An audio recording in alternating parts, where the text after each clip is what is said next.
This episode of Military Matters is brought to you by Navy Federal Credit Union. Navy Federal puts members first by helping them save money, make money, and enjoy peace of mind and security through personalized around-the-clock service. On average, Navy Federal members earn and save $361 more per year. You can pay no fees, get low rates, and rate discounts, plus earn cash back and grow your savings. Visit NavyFederal.org for more information. Navy Federal Credit Union. Our members are the mission.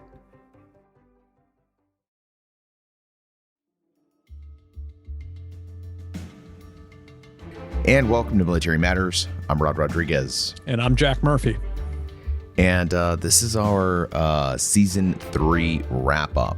The show has gone through a lot of very interesting, I think they're interesting, very interesting, evolutions. The show started about a year ago. And it really kind of came from the idea that, Stars and Stripes, one of the most respected newspapers, one of the most respected media sources in the country, wanted to kind of dive into the podcast space. So we decided we were going to make this show Military Matters. And here we are. 3 seasons later, we just finished up with Jack Murphy's amazing story on the disappearance of Maura Murray, a story that I didn't know much about until he brought it to my attention. So that was really cool. And in Season 3, Jack Murphy, going back to Jack Murphy, Jack joined the show.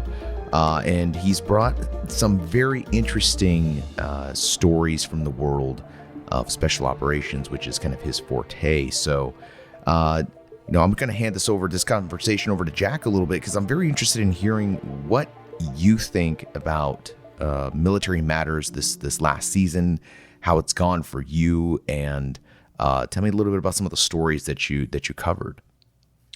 Yeah, thank you, Rod, for bringing me on board. And I'm quite biased, of course, having helped produce this season, but I'm very proud of what we've been able to accomplish and the stories we've been able to cover.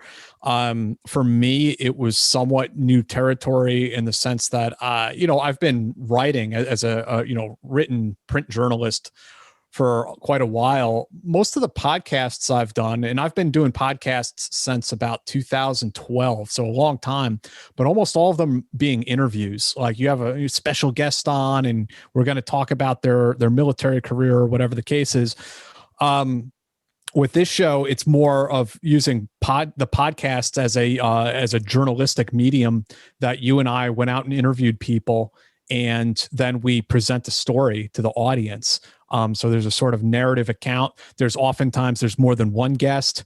There's different pieces of evidence and different pieces of information being brought in with different perspectives. So it's sort of using the podcast as a journalistic medium to get some of these stories out to people. So it's been a new and interesting experience for me.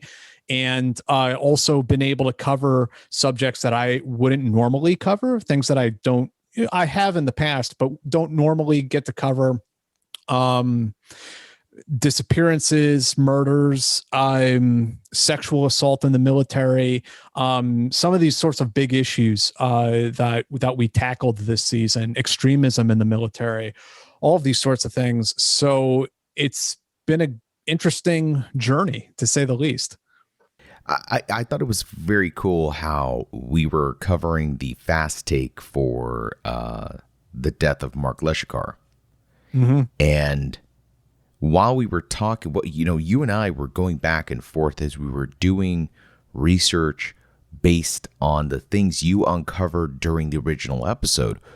And, I'm finding out stuff and you're finding out stuff. And we had an appointment, I believe, that day with your buddy, the detective. Oh, Paul Cialino. Is he detective? He's a PI, Paul Cialino. yeah. So he's a PI. Yeah, he's a PI, and it was like one of those journalistic moments where you're working with somebody and you're uncovering things in real time, and we're about to discuss everything we just discovered with our guest.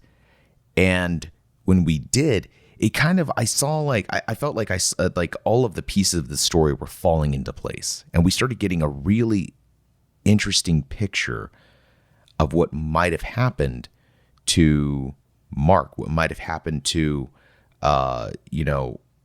everybody that was involved in that story and how this is potentially something much bigger. Honestly, one of my favorite stories that we did this season, and it got a lot of attention from our listeners.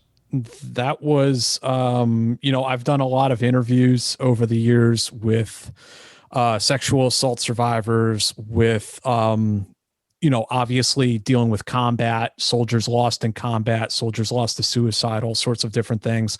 But those interviews I did with Mark's widow were probably, that may have been the hardest interview I've ever done, to tell you the truth. I remember that. I remember you hitting me up and telling me, hey, before you jump into this editing and listening to the episode, you told me this was one of the hardest interviews that you've done. And listening to it, and like you said, we kind of take a different approach. We do edit the show and we try and turn it into some type of narrative storytelling. But the unedited conversation is very raw, very emotional. And especially when she talks about her daughter, especially when she talks about, the trauma that her daughter sustained when she witnessed her own father's murder. I'm a parent, you're a parent. And I think that hit us both. That right there just struck a nerve. And hearing that raw emotion in her voice, oof. Yeah, that and Mark's sister, Nicole, I think she was amazing, not just in talking about her brother, but also the way she was able to humanize Billy Levine, the guy who killed her brother.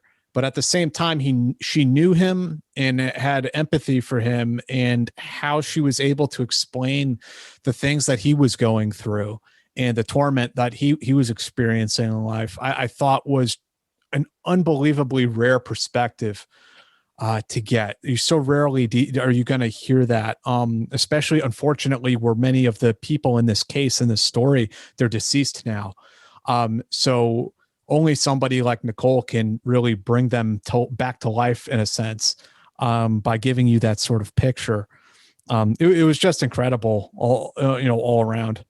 I want to talk about another episode, a little bit less serious, and that was your story on the terrible game. Yeah, and that one was interesting to me because when you first pitched the idea, I was really apprehensive. I was like, why are we going to do an episode on a book that was written like 100 years ago? Why does anyone give a shit? Why does anyone care? And when you brought that story back and I'm listening to it, I'm editing it, I was like, whoa, wait a minute, this is deeper. The story is bigger here than I ever thought. It goes back to Roosevelt. Yeah, and it involves, of course, the OSS, and some stories about the OSS I had never heard before. Nazis smuggling diamonds out of Africa to Germany. I find that stuff fascinating. I'm biased. I find, the history of special operations and the OSS fascinating. I also enjoy reading pulp fiction novels. So this story had a little bit of everything in it. And there's also a bit of a mystery to unravel. And I love finding those old books, those hidden gems, that sometimes even fiction has information buried in it, that has a factual basis, and you can kind of tease out of it. And that's what I did by finding the author's still surviving son, who was able to illuminate how and why his dad wrote that book, and also who his dad was as a person and his own service in World War II. So I don't know how viewers responded to it, but that was a fun journey for me, at least. Speaking of viewer response, the episode that got a lot of attention from our listeners was our episode on extremism. A lot of folks weren't happy with how we talked about QAnon, how we talked about extremism in the military. A lot of folks felt like we gave QAnon and the people that follow Q, they felt like we put them in a bad light. We weren't very fair or impartial. We just kind of, we poo-pooed on Q and the entire movement. So I don't know if you had a chance to read some of those emails and messages, but people were pretty upset. Yeah. Well, when it comes to that, it's kind of hard to. I mean, it's important to be fair and factual and as unbiased when we take a look at things. I get it, but with QAnon, there are. I mean, it's batshit crazy. It is what it is. And I mean, it's hard to take it seriously with these like insane claims that they made and that they continue to make. And maybe, I don't know if you saw the video of Mike Flynn out at that event over the weekend, and where, he's agreeing that, a Myanmar style coup should happen here in the United States. And they're saying all kinds of insane stuff. So I really don't know what to say to that. I've continued to cover the Q stuff a bit, as far as the military is concerned. And I actually, I was interviewed by NBC News for a piece about QAnon in the military and some special forces members jumping in with the QAnon conspiracy theory. And that won me no friends in the special forces world. That's for sure. They were pretty pissed at me for doing that. But again, they also kind of distorted what I was saying. Like they said that I was saying that special forces is rife with white supremacy and QAnon people. And that's not at all what I said. It's sort of the opposite of what I said, really. But I was pointing out that, yes, we do have a problem, that there is a group of people in special forces, not necessarily uncommon, that they believe in some sort of conspiracy theory, that they have some sort of conspiratorial worldview, not necessarily QAnon. But a very visceral reaction, just to me being interviewed by NBC on that topic. I think that people thought that you had something to do with the development of that story. They brought you in to talk about it, not that you were an active participant. Yeah, because they, so the way that went down, just like, I guess a little bit of behind the scenes, is the NBC reporters contacted me and they said, "Hey, we see that you've already written about this stuff before. Could we interview you about it?" I'm like, "Yeah, sure. No problem." They get back to me a couple months later and say, "Hey, we're about wrapping up this story now. You still down to do this interview about it?" And I was like, "Yeah, sure. Why don't you tell me a little bit about like how this story developed for you? What did you discover? What's going to be in the report?" And the response, they replied to me, "Well, we got into these secret triple OPSEC special forces vetted secret Facebook groups that all these special forces guys are on." And I was immediately like slapping my forehead like, oh boy, this isn't going to be good. And, there were guys in there saying stupid things. And, these reporters got into those groups. I guess they're not quite as vetted as some of these guys claim, and reported on it. But I mean, yeah, I had nothing to do with it. I'm not in any of those groups. And I was in a lot of the Ranger groups years ago. I got out of all of them because it's like we're not getting any younger. And a lot of these guys act like they're still 18-year-olds in the barracks. And it's just kind of depressing to read that shit and read all the catty, middle school girls' bathroom kind of gossip. It's like, I don't want to be around that. I'm a 37-year-old man. So I'm not in any of those groups, and I have no idea what you guys say in them. So that's kind of on you, whatever goes on in there. It's very interesting to hear the feedback and hear how people view and received the message. Even like the discussion about Confederate flags. Mm-hmm. One of the very interesting emails that I read, and I got the same message from a couple of folks, but not very many, but I will give it its due, is the fact that we are talking negatively about the military, that all of our stories are portraying the military in a very negative light. My thought to that has been, most of the stories about the military from military sources like the DoD, they can often be pretty PAO friendly. That's public affairs officer friendly. They have the talking points. They're talking about what we're doing and all the good stuff and all the wonderful things, and they ignore some of the darker sides of the military. And there are some dark sides. Like we covered the story about, mold in military housing, about how this tenant bill of rights is pretty much, it is by all accounts, a feel-good move. That there's really no bite behind this tenant bill of rights. It's a placebo. It's meant to make you feel good about the whole situation, but it doesn't actually do anything. Yeah. And look, I'm going to go ahead and just throw my BS flag at that claim, because I don't write anything or do any podcast that is anti-military. Not a single thing I write or talk about ever is anti-military. I love the United States military. I support the military. I support us having these different military capabilities. I think all in all, it's pretty awesome. And there's a lot of awesome dudes out there, and girls also. But I am anti-rapist. I am anti-murderer. I am, anti-extremism in the military. So yeah, I'm anti-Nazis in the ranks. I'm against housing that isn't up to snuff, isn't up to code, and it's getting military families sick. Yeah, I'm against these things. That doesn't mean I'm anti-military. I'm just against rapists and murderers and Nazis and other things that are hurting our soldiers. So I don't know what to tell you. I mean, I'm not anti-military. I'm doing what I can to support the military and try to make it as good as it can possibly be. And, when soldiers need help, I do what I can to try to help them.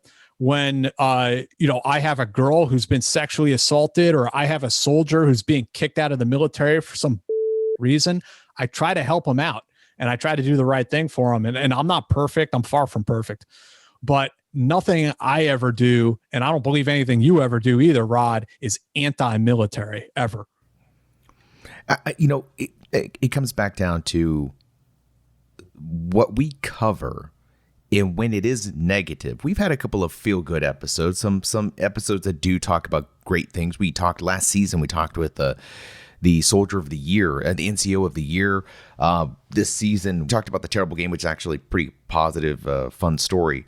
The majority of soldiers, the majority of the military is doing what they're told, when they're told, how they're told to do it, and they're doing their job fantastically.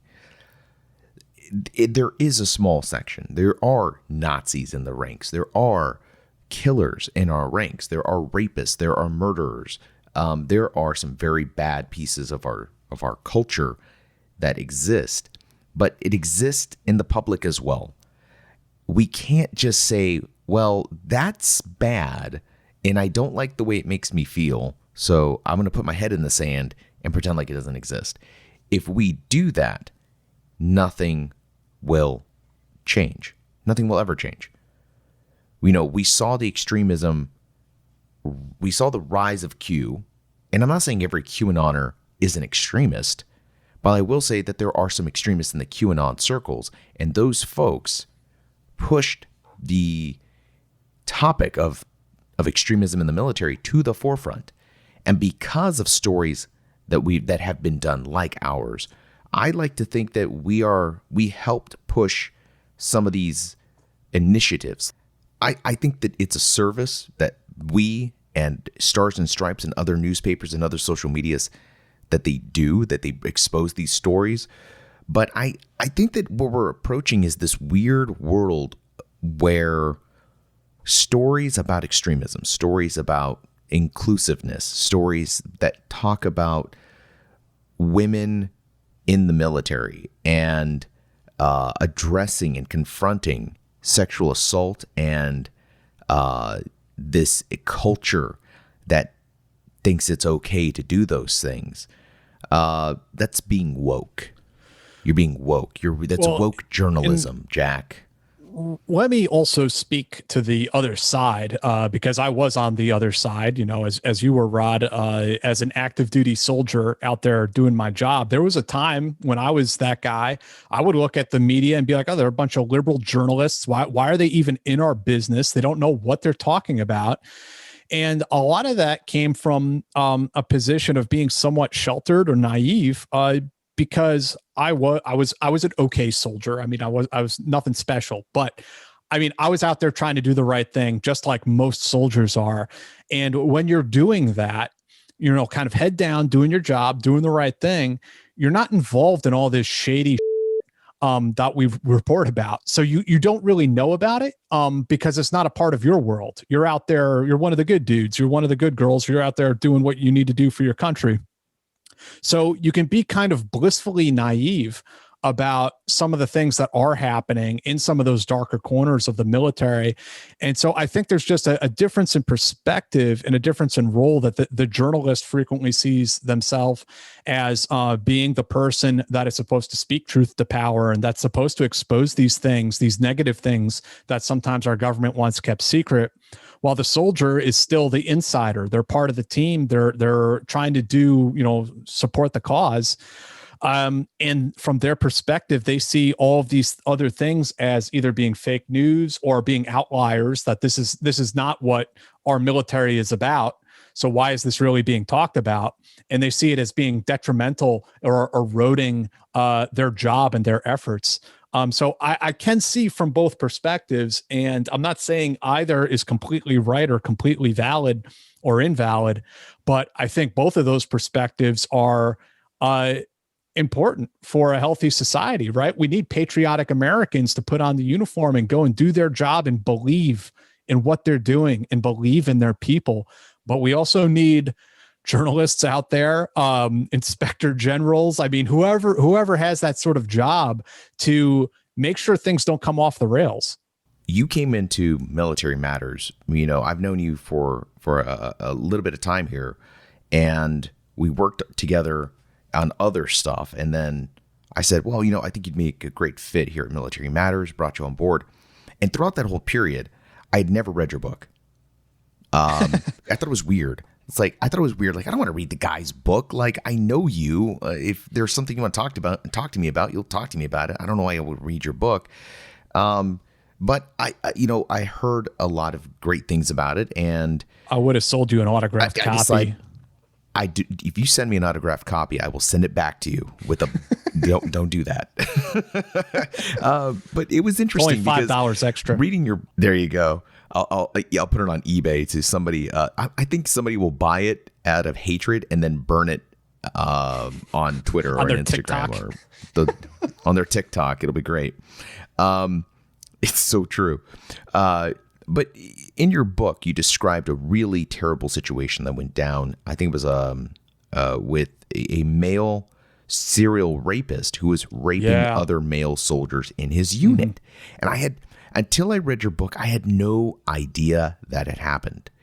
And, I had the unfortunate pleasure of having the headphones on. I was listening to your audiobook and doing laundry, and I stopped when you were talking about this situation. I sat down and I just listened to you tell the story of you helping expose this story. And I have never heard of something like that.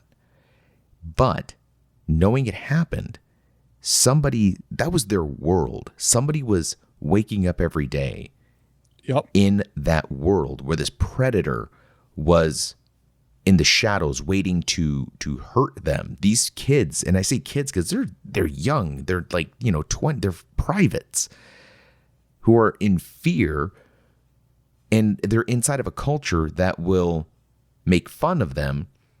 It doesn't help them report these things, and when they do, they're being told it's just fun games, man. He's just playing around. It's not what you think it is, but it is. And if you go and check out the story, I'm sure Jack will fill you in a minute where you can find the story he wrote up on this. But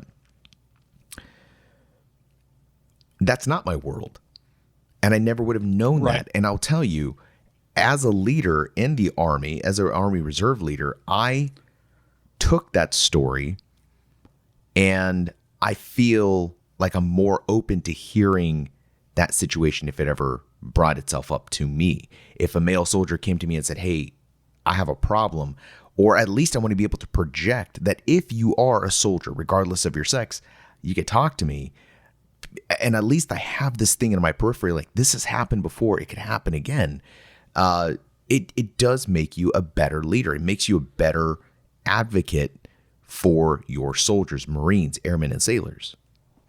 Yeah, and that's the perfect example of, being somewhat naive, as I was, because if you're not doing bad things, the people who are doing dirt, they keep it away from you. They hide it from you because they know you're not down with it. So they'll actively try to conceal that kind of from you.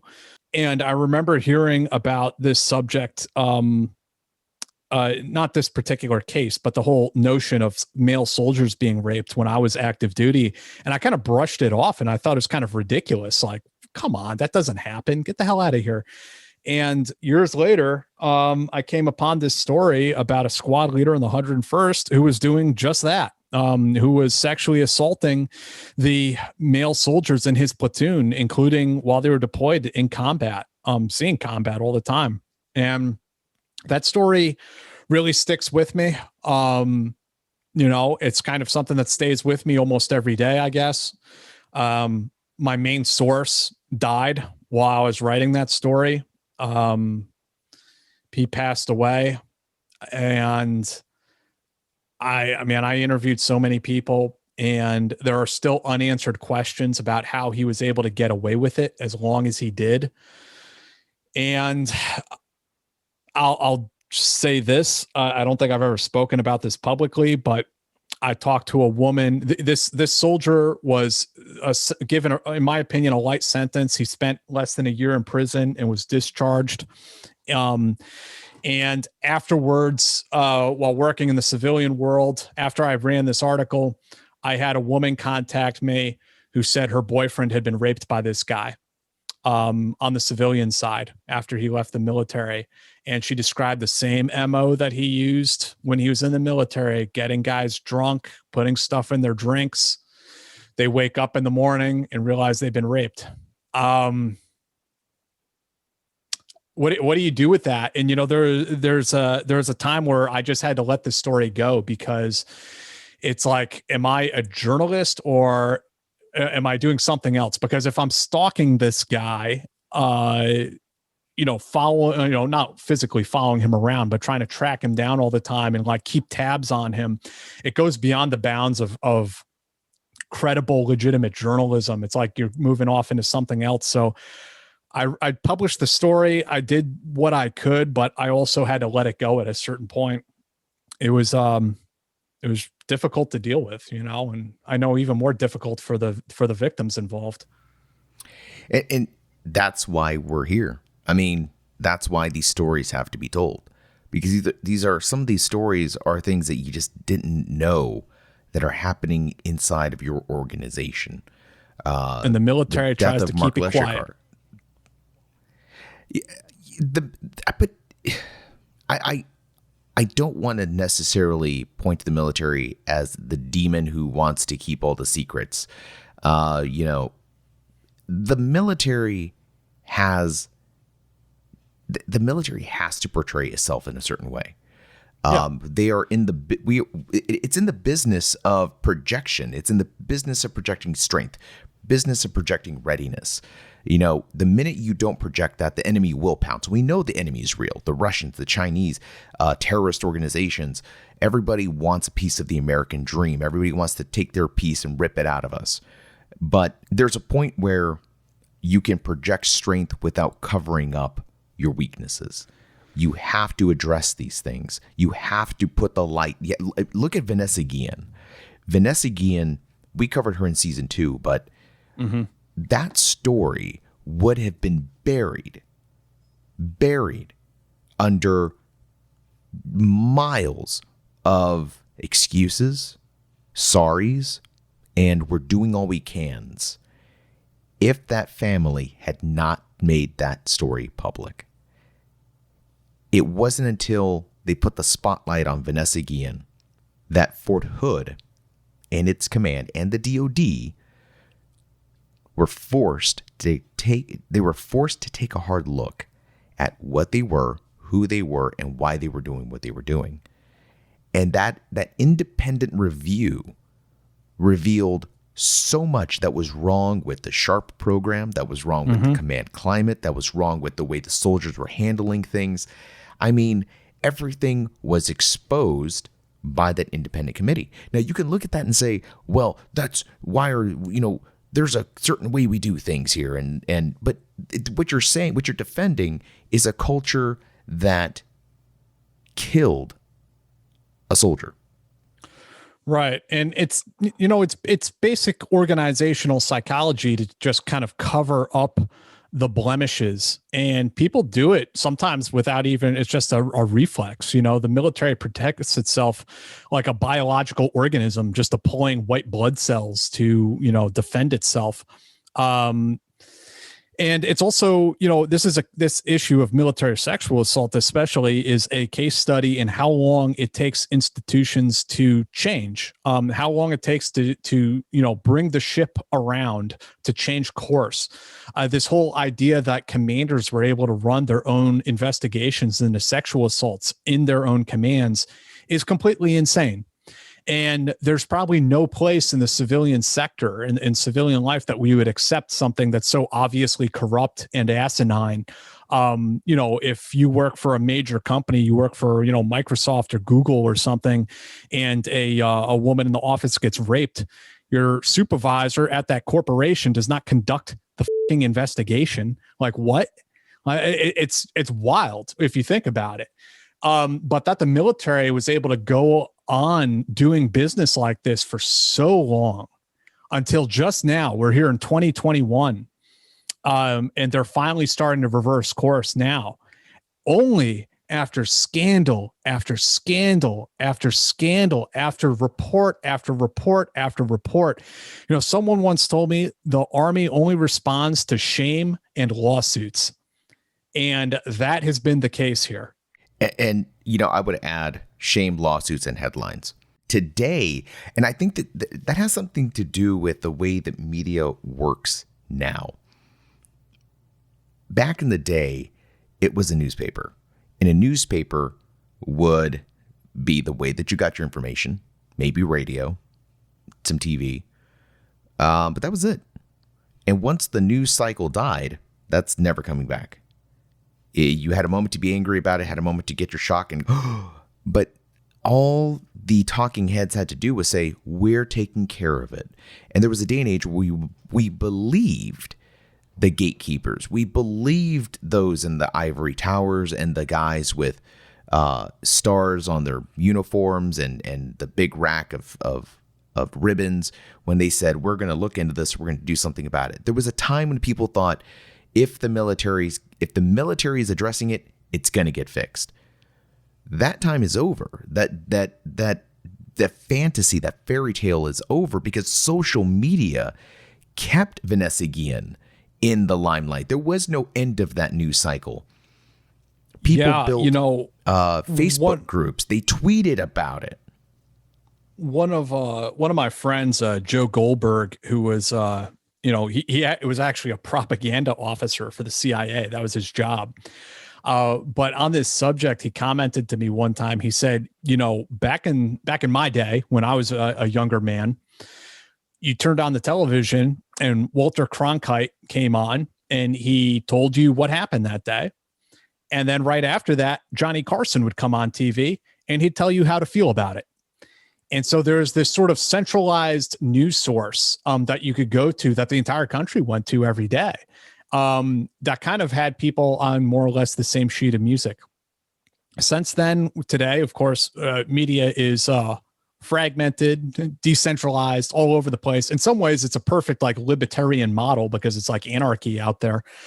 And with that comes a ton more information, tons more information than anyone can process. And some really good things come out of that. Like you said, sometimes you have these, on social media, people can come together and they can begin lobbying for issues that they feel are important to them. But also, like QAnon that we were talking about just a moment ago, there are also those types of movements that come about. There's so much information out there people don't know what to do with it, and they don't know how to analyze it. And I think that's the bigger problem. But both good and bad comes out of the current media model. As much as we all love to complain about it.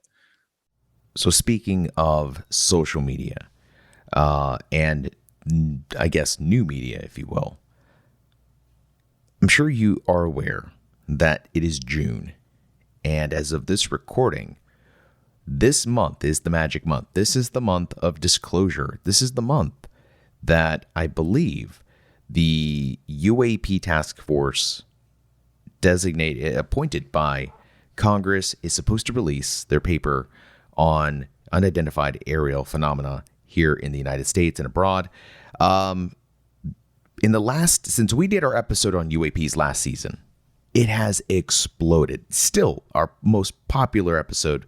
Folks, go check it out, season 2, UAPs. You have been very vocal on Twitter about some of these videos and some of the Navy stuff and UAPs. I am very curious to know, what does Jack Murphy make of the UAPs that have been photographed and videoed recently, the Tic Tac videos and the UAP task force? I mean, long story short, I don't know. I would just say that I think that there are a series of different phenomena that we're probably lumping into this one thing that we call UFOs or UAPs. It's probably, 5 or more different things that, from natural phenomena to, drones, top secret drones that we're testing and things like this. I know I've been kind of like skeptical, I guess, of this story. It's not that I'm skeptical of, like, I'm sure these pilots are seeing things up there. I'm not saying they're crazy or anything like that. I think just this conversation gets distorted and we start talking about aliens and all sorts of weird stuff. I just tend to think the answers are much more earthly and probably a lot more benign than people want to believe. Like in X-Files, I want to believe. You misspelled boring. You meant to say boring, not benign. Yeah. I want to believe. I want this to be an exciting era. Look, we are coming out of COVID. Almost year and a half of COVID, wearing masks, living in our homes, trapped between 4 walls, a roof and a ceiling. We need something cool. We want something cool at this point. I mean, we want to believe that the world we live in is more interesting. That's the interesting thing. I think, someone mentioned to me that there seems to be like a rash of UFO sightings whenever we're having high levels of social anxiety. Like during the 50s with the flying saucers, it was like the birth of the Cold War. And so everyone was seeing flying saucers everywhere. And maybe that's something like that is happening now. And, there's definitely some strange Freudian psychology that plays into this whole thing. I mean, everyone who gets abducted by aliens gets a probe in their butt. Like, riddle me this. ET's going to fly here from light years away and they're space age technology, and they came all this way to put a probe in your butt, huh?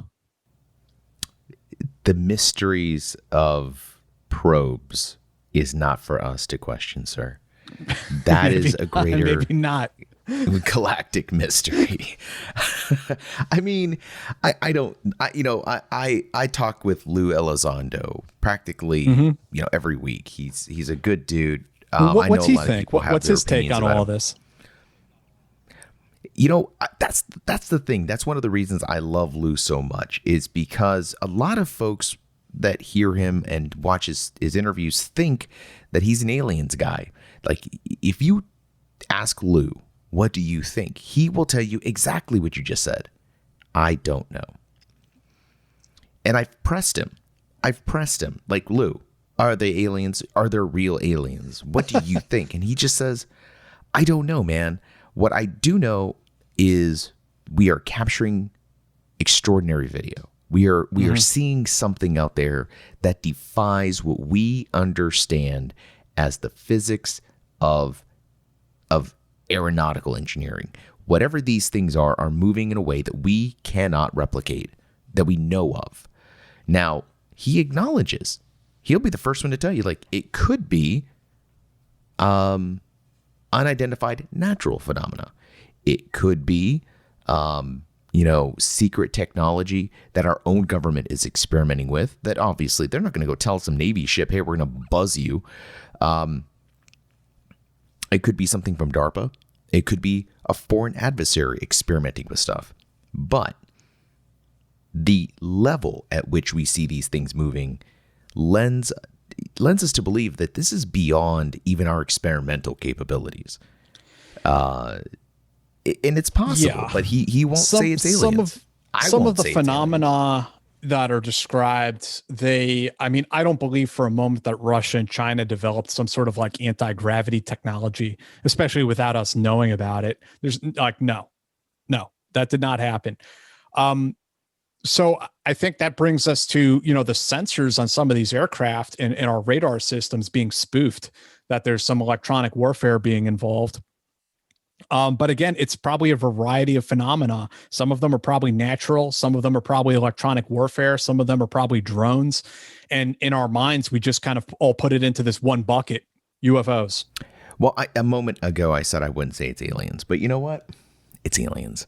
It's aliens, folks. I'm going to take a hard stand on this. I'm doubling down on it. It's aliens. I don't think that June's paper is going to say aliens.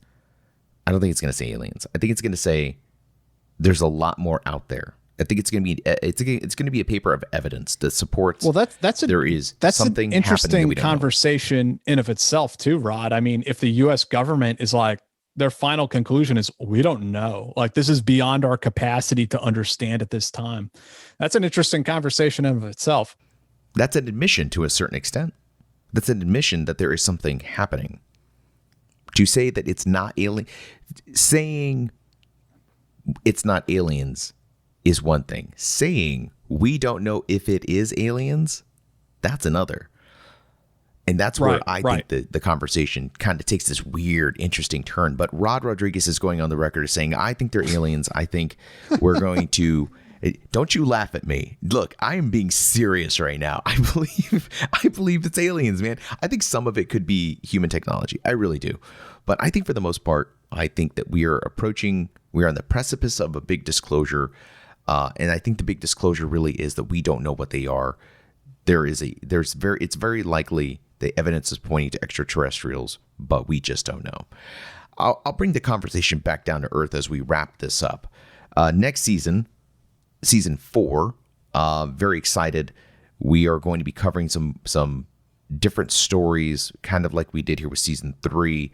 I can tell you folks that some of the stuff that is on Jack and my mind is, there are some very interesting stories from the world of special operations. And of course, Jack Murphy is going to be covering a lot of those stories.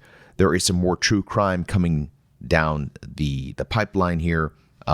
It's always like, I don't know, man. I hate covering true crime because it is true and it is crime, and somebody ended up hurting bad. But it's important to talk about for all the reasons we already discussed. So true crime is coming down the path, coming down the pipeline. And some of the more recent stuff, Afghanistan is shutting down. We're on the precipice itself of doing something big in Afghanistan, and that is, we're about to shut the lights off. We're about to walk out and turn the lights off and lock the door and walk away. Jack, you have served, you've been there, you've done that. OIF, OEF. So have I. I've been in Afghanistan. I've been in Iraq. I have some mixed feelings about Afghanistan. I think a lot of people are having some mixed feelings. What are your thoughts as we end this season off near the moments of our exodus from Afghanistan? Yeah, man. I mean, for us collectively, for veterans, I mean, this is one of the biggest moments of our lives, I think. And each guy who served in the war on terror, particularly in Afghanistan, is having to ask themselves individually some very difficult questions about what it meant. What did my experience mean? What did my service mean? And I think it's important to talk about. I hope the guys out there will have that conversation amongst themselves and with whoever else they feel they need to have that conversation with and talk about it, because I mean, just bluntly, they're going to be experiencing some really unsettling feelings, which is normal and natural, and there's nothing wrong with feeling that way, because of the amount of blood, sweat, and tears that they put in Afghanistan. You know, losing buddies over there, escorting their remains back home. Now that the war is coming to its conclusion, it's like finally over. It's been this hanging Chad, this thing dangling over everyone's head, psychologically for so long. Now that it's ending, we're really having to ask ourselves some tough questions about what that war meant. If you want, I have this letter I received from a gentleman I'm acquainted with. Some of the folks out there listening have probably heard of him, Jim Gant, who is a Green Beret and spent a lot of time in Afghanistan. And he's the guy who authored the paper One Tribe at a Time. And I mean, he lost men over there. He's as deeply invested in the war over there as much as anyone. You know, he loved special forces. He loved the army. He loved being a warrior, and he put his heart and soul into that war. If you're interested, I'll read this to you guys. I think it's important for people to hear this. Do it. He said, I just got this, this showed up at my doorstep on Memorial Day. And I sat down and I pulled this out and I started reading it. He said, Jack, hope, happiness, and health to you and your family. A lot of my heart in here, brother. He's talking about the package he sent me with a bunch of his books and writings. I always wore my heart on my sleeve for all to see. Everyone knew what I was about. I just wanted to be a great Green Beret. I'm hearing rumblings from a few journalists about spec ops guys talking about Afghanistan. Woulda, coulda, shoulda stuff. Politicians screwed us, etc. Brother, we had years to turn that around and couldn't. He goes on to say, I'm proud to be an Afghan war vet. Me and my guys will hold our heads high, as should all of us who fought there. But we must always remember that at a strategic level, we were soundly defeated. We were bigger, stronger, and faster, but it did not matter. Hold your head high. I'm going to too. We fought as hard as we could. Now, forge ahead. See who I can help, and love everyone I can. Take care, old friend. Be good, do good. Jim. Those are some heartfelt and really important words that, I was really touched when I read that letter, and I just wanted everyone else out there to hear that, because I'm afraid that there are probably a lot of war veterans, American war veterans out there right now who are feeling shame. And I know Gant has felt shame at some times.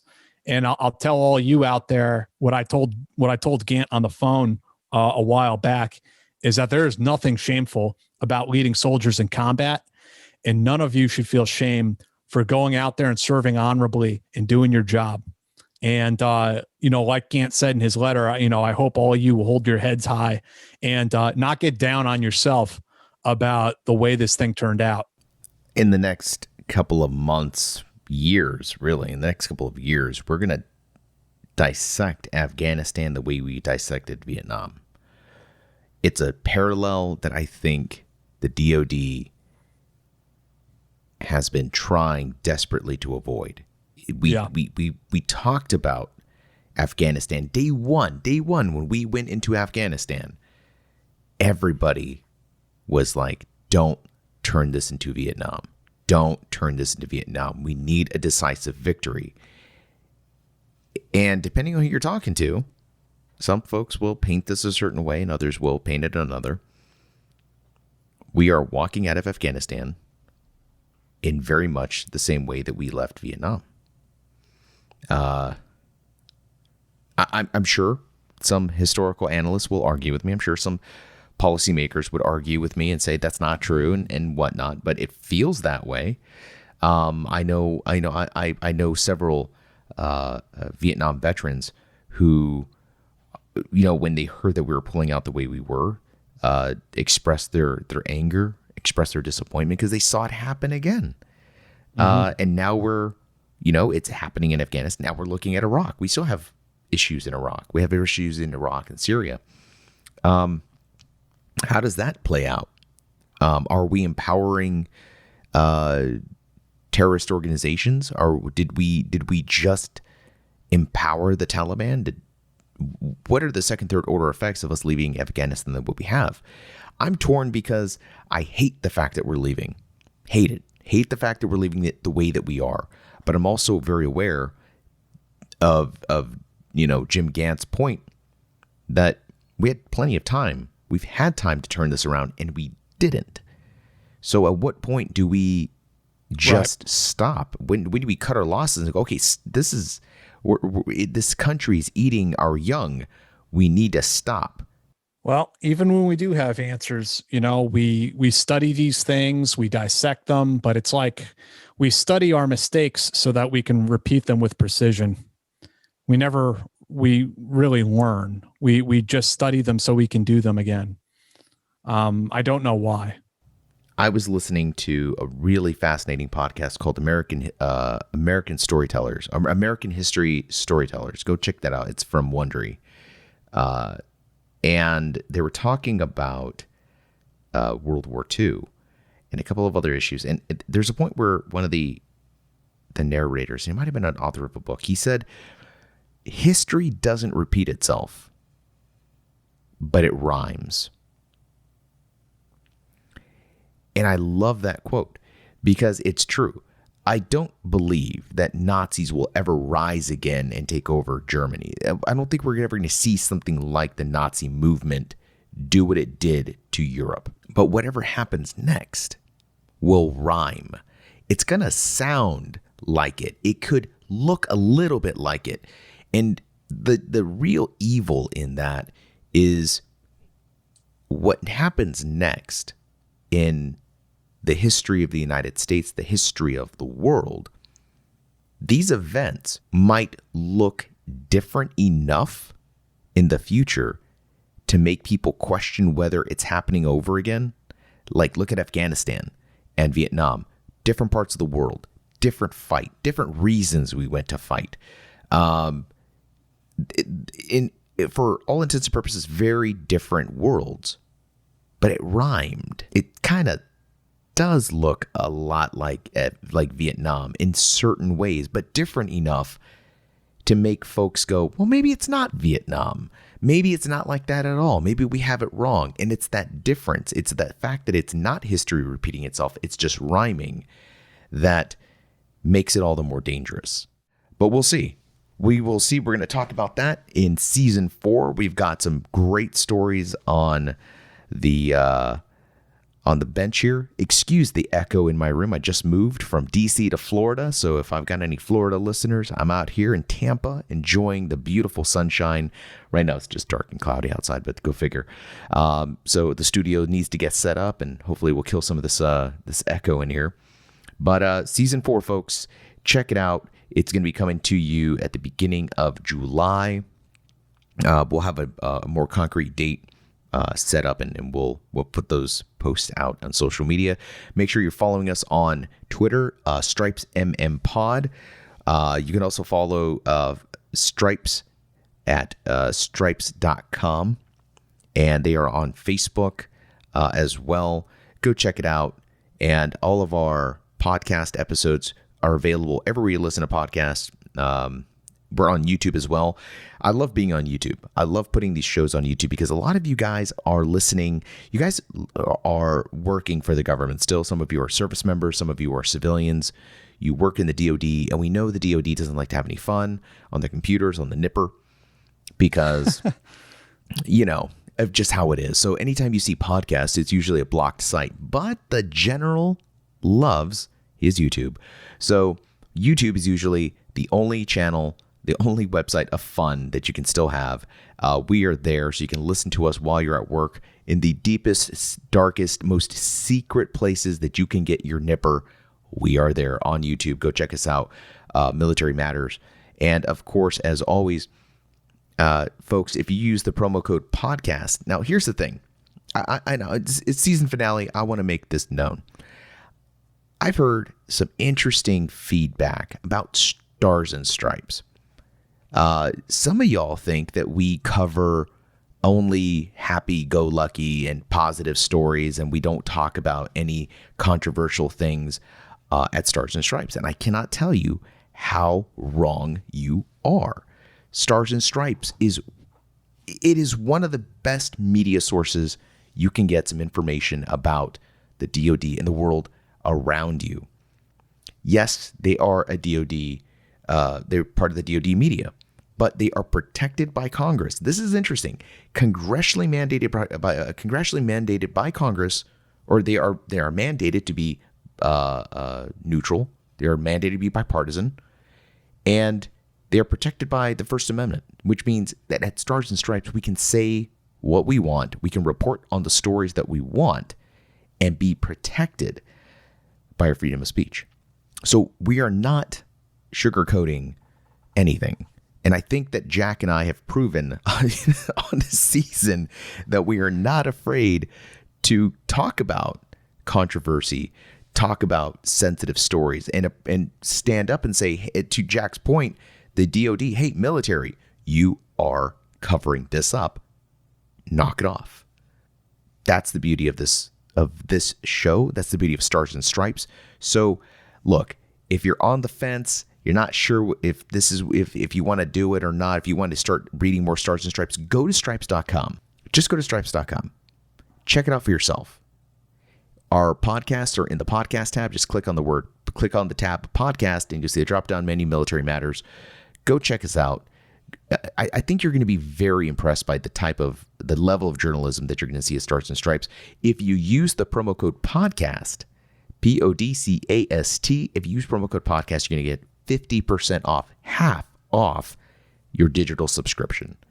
So if you have read Stars and Stripes, look, a lot of you were deployed. You had Stars and Stripes with you wherever you were deployed. You were in Europe. You had Stars and Stripes. Maybe it's time to come back home.